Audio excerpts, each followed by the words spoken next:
اس باب کے اندر جو یہ بتایا جا رہا ہے کہ جناب نبی کریم صلی اللہ علیہ وسلم جو ہیں وہ اپنے چچا ابو طالب کی وفات کے وقت حاضر ہوئے اور چچا سے یہ کہا کہ آپ لا الہ الا اللہ پڑھ لیجئے، کلمہ پڑھ لیجئے۔ تو اسی وقت جو ہیں وہ دو آدمی اور آ گئے، ایک ابو جہل اور دوسرا عبداللہ بن ابی امیہ، یہ مغیرہ کا بیٹا۔ اب یہ آ گئے، انہوں نے کیا کہا؟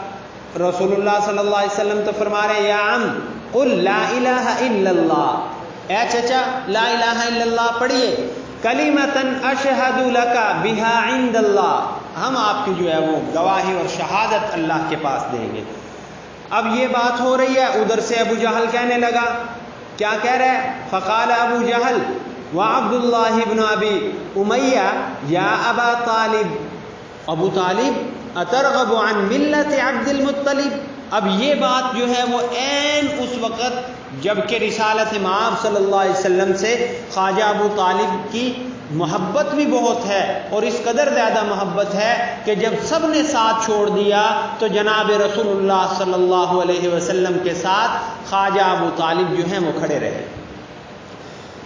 فلم یزل رسول اللہ صلی اللہ علیہ وسلم یعرضها علیہ ویعید له تلك المقالہ حتی قال ابو طالب آخر ما کلمهم هو على ملت عبد المطلب۔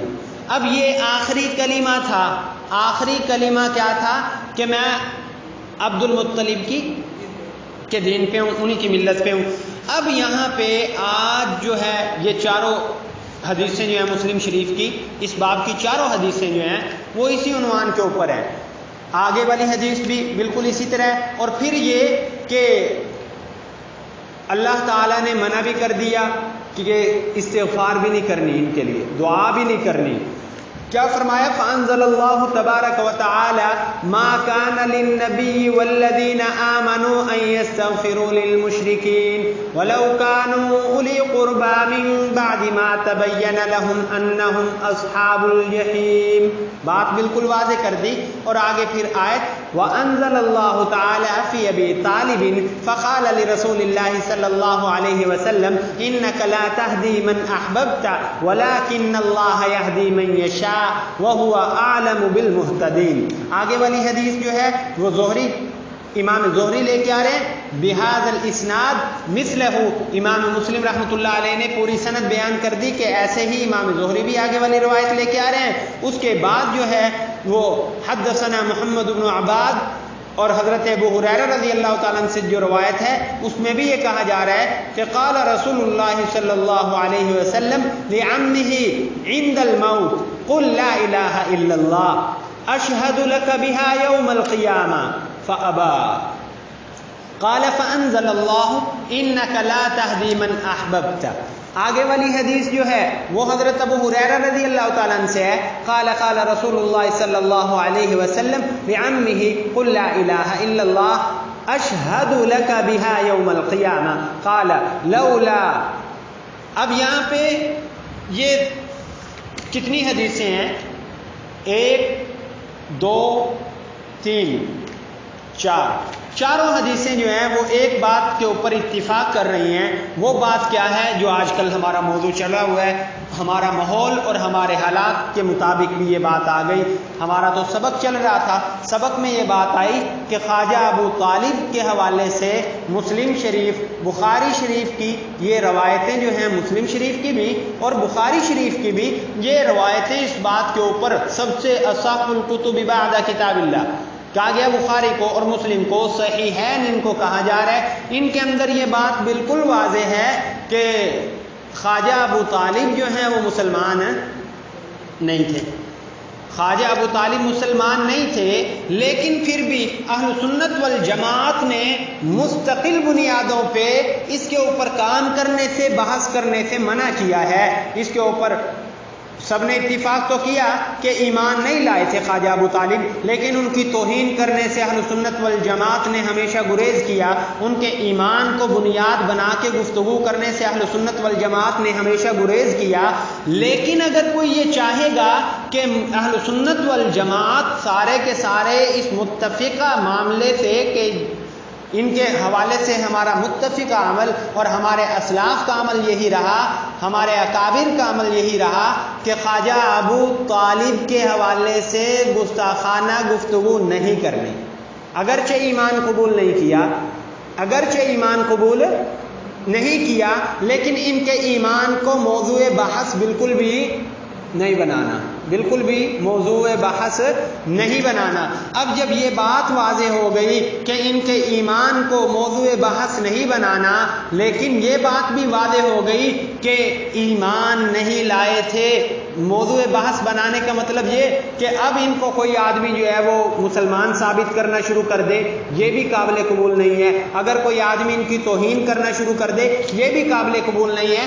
آج جن ماحول سے پاکستان کے اندر جو ماحول پیش آ رہا ہے، آپ کے علم میں ہم سے زیادہ ہی ہے، کہ اصحاب رسول کی توہین و گستاخی ہوئی کئی جگہ پہ، تو اس حوالے سے بتا دیا گیا کہ جناب یہ نہیں چلے گا، اور الحمدللہ اس کے اوپر کام بھی ہوا۔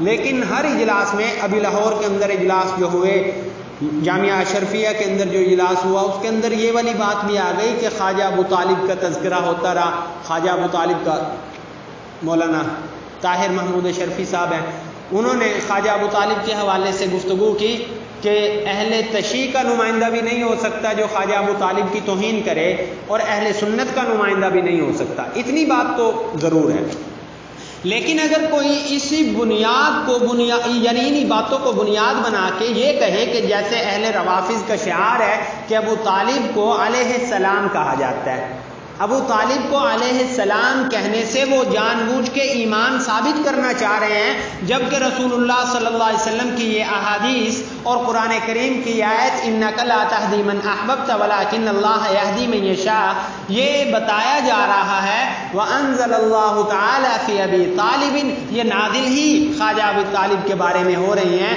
کہ اللہ تعالیٰ جس کو چاہتے ہیں ہدایت دیتے ہیں، اور جس کو چاہتے ہیں ہدایت نہیں دیتے۔ ہدایت اللہ کے ہاتھ میں ہے، اللہ تعالیٰ جس کو جب جو چاہیں عطا کر دیں، اللہ تعالیٰ سے کوئی پوچھنے والا نہیں۔ ہم یہ خلاصہ اس پورے باب کا یہ کہ خواجہ ابو طالب کی توہین نہیں، لیکن ساتھ ساتھ یہ بات بھی کہ ان کو علیہ السلام کہنا بھی درست نہیں ہے۔ گڑھا کھود کے تدفین کر دی گئی، استغفار نہیں کیا، حضور صلی اللہ علیہ وسلم نے دعا نہیں کی، خود حضرت علی المرتضی رضی اللہ تعالیٰ عنہ کے والد ہیں، انہوں نے بھی دعا نہیں کی، انہوں نے بھی ایسا کوئی اصرار نہیں کیا۔ تو یہ ایک سلسلہ چلتا رہا۔ یہ خواجہ ابو طالب کے ایمان کے بارے میں اہل سنت والجماعت کا ایک متفقہ فیصلہ رہا کہ وہ مومن نہیں تھے، ایمان نہیں لائے تھے۔ آخری کلمہ ان کا کیا تھا؟ کیا تھا؟ آخر ما کلمہم ہوا علی ملت عبد المطلب۔ جب یہ تھا آخری کلمہ، اور حضور صلی اللہ علیہ وسلم فرما رہے ہیں، تو ہمیں اس بارے میں بحث کرنی ہی نہیں چاہیے۔ اب شیخ صالح آپ بیٹھے ہیں، تو آپ اس بات کو جو ہے وہ ذہن میں بٹھا لیجئے کہ خواجہ ابو طالب نے بہت زیادہ تعاون کیا رسول اللہ صلی اللہ علیہ وسلم کا، لیکن یہ بات بھی ذہن نشین کر لیجئے کہ جناب رسول اللہ صلی اللہ علیہ وسلم نے بھی بہت زیادہ تعاون کیا۔ ہمارے بڑے حضرت، ہمارے اساتذہ میں سے، ہمارے شیوخ میں سے، دارالعلوم دیوبند کے بڑے قابل اساتذہ میں سے جامعہ ملیہ والے جو ہیں، وہ حضرت گیلانی، مناظر احسن گیلانی رحمۃ اللہ تعالی علیہ، انہوں نے النبی الخاتم ایک کتاب لکھی۔ اس کتاب کے اندر وہ بڑے اچھے انداز سے اس بات کو بتاتے ہیں کہ جناب نبی کریم صلی اللہ علیہ وسلم کو خواجہ ابو طالب نے کہا پالا پالا پالا۔ کہتے ہیں کہ نہیں بابا، میں نے تاریخ کو، سیرت کو جتنے غور سے پڑھا، مجھے یوں معلوم ہوا کہ جناب رسول اللہ نے خواجہ ابو طالب کو بھی پالا، آپ کے دونوں بچوں کو، حضرت علی المرتضیٰ کو بھی اور حضرت جعفر کو بھی پالا۔ کہ حضور صلی اللہ علیہ وسلم کچھ بڑی عمر کے تھے، آپ اونٹ چرایا کرتے تھے اور سارے کام کیا کرتے تھے، اس کے بعد جو اجرت ملا کرتی تھی وہ دونوں بھائیوں کو، اپنے حضرت علی المرتضیٰ اور حضرت جعفر کو بھی ان میں سے دودھ دیتے اور اپنے خوراک میں شریک کرتے، اور خواجہ ابو طالب کو بھی دیا کرتے۔ یہ بات بھی کر دی۔ بہرحال یہ ہے کہ کیا اِنَّكَ لَا تَهْدِي مَنْ أَحْبَبْتَ وَلَكِنَّ اللَّهَ يَهْدِي مَن يَشَاءُ، اور علیہ السلام کہنا، یا کوئی اگر منوانا چاہے گا علیہ السلام تو پھر انکار ہو جائے گا ان مسلمہ یعنی ایسی احادیث جو متفق علیہ امت میں چلتی آ رہی ہیں 1000 سال سے، ان کا کیا بنے گا؟ اور پھر یہ جو کہا جا رہا ہے انک لا تہدی من احببت ولکن اللہ یہدی من یشاء، اس آیت کا کیا بنے گا؟ یہ ساری کی ساری باتیں قابل غور ہے. آگے سمجھ